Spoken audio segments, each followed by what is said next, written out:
តែជំរាបសួរបងប្អូនបងប្អូនទាំងអស់គ្នាហើយនេះមានមកថ្មីបាទ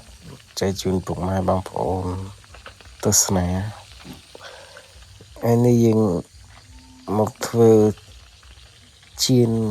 ត្រីបាទជាងធ្វើការជៀនត្រីពេលល្ងាចរបស់ខ្ញុំបាទហើយយើងកំពុងតែជៀននេះគឺខ្ញុំប្រើប្អូនប៉ៅរបស់ខ្ញុំជៀនបាទមានណាទេមានតែប្អូនមួយប្រើរាល់ថ្ងៃដើម្បីជៀនម្ហូបឡើយយើងកំពុងតែជៀនមកហើយនេះត្រីបាទនៅក្នុងឆ្នាំងទៀតបានច្រើនណាស់ត្រីខែនេះជាខែរដូវត្រីឡើងចឹងហើយយើងចឹងឥឡូវនេះហូបយើងបានឆ្អិនហើយ